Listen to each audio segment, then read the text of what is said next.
So Colorado is moving to another country. What country is it moving to? It's moving to Canada. Why is it moving to Canada? Because Canada bought Colorado for $100. Yes, $100. Now, $100. You might think that's not much money. Why would they buy? Why would Canada buy a state like Colorado for $100? Well, there's a lot of benefits to Colorado that make the $100 price tag well worth paying. For starters, they have an airport in Colorado, which is the fifth most busiest airport in the state of the United States, in the nation of the United States of America. Now, Colorado. So not only does Colorado have a very busy airport, but Colorado also has a football team, the Denver Broncos, which is very popular across the country. Now, I don't know about you, but when I think of value, okay, when I think of what's a valuable thing, what's something valuable that I could come to possess. Okay, when I think of some valuable things, what would I have if I were a billionaire? When I think of it, what immediately is I think of football teams. Okay, now what's a valuable football team is the Denver Broncos. Okay, now the only thing that would make Colorado a more valuable state is, if there were natural resources. But let me tell you, folks, there are natural resources. Okay, Colorado was founded. It became populated with people because of the gold rush. Okay, I'm telling you this: there was gold in Colorado. There might still be gold. Okay, well maybe less so now, but cities like Denver started out because of the gold rush. Okay, so the gold rush. What's the gold rush? The gold rush was a rush where people were trying to get gold because they wanted to get rich. Okay, now what was maybe you've had an experience where maybe you're at Walmart and you wonder to yourself, you go, if I had more money, then I could buy more candy and I could buy more soda and I could buy more chips.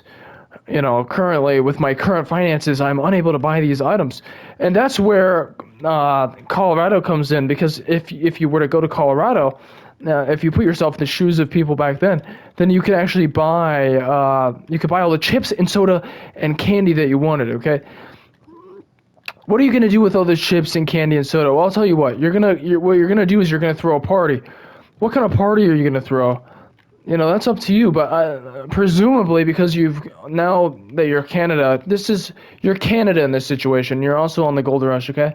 But now that you're Canada, now that you own the Denver Broncos, you run what's called a football watch party, where everybody gets together and they all watch the Denver Broncos. And now because you have all this gold and you have all this availability to buy candy and chips, you have a you have you have foods and chips for the people to enjoy at the party. So not only are you getting the state in the airport, but you're also getting a nice party in the mix.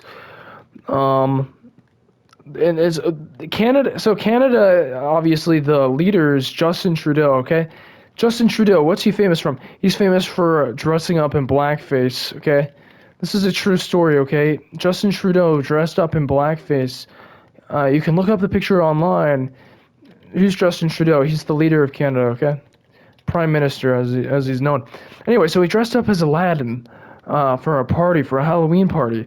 And in case you didn't know, they celebrate Halloween in Canada. This is a true fact that I've definitely double checked. Anyway, so Justin Trudeau, okay, why does he buy Colorado? What gets it in his? I mean, I've already gone over a couple of reasons, but what made him even consider this as a possibility? Well, you see, Colorado has for a long time been what's called a for sale state, okay? And that's where it's a situation where both the state itself and the government of the United States agree that it's a saleable state, meaning they'd be okay being under other leadership.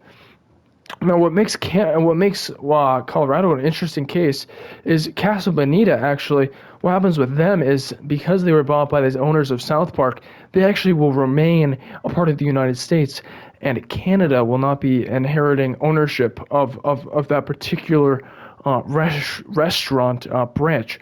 Now, of course, it's not a branch anymore because I believe the Oklahoma City location of Casa Bonita, the famous Mexican restaurant, uh, I believe the Oklahoma branch closed, so it's not a chain; it's a singular location. But point being that location will remain a part of the United States, necessitating its own border and passport checkpoint. Anyway, thanks for watching, and I hope you learned something today.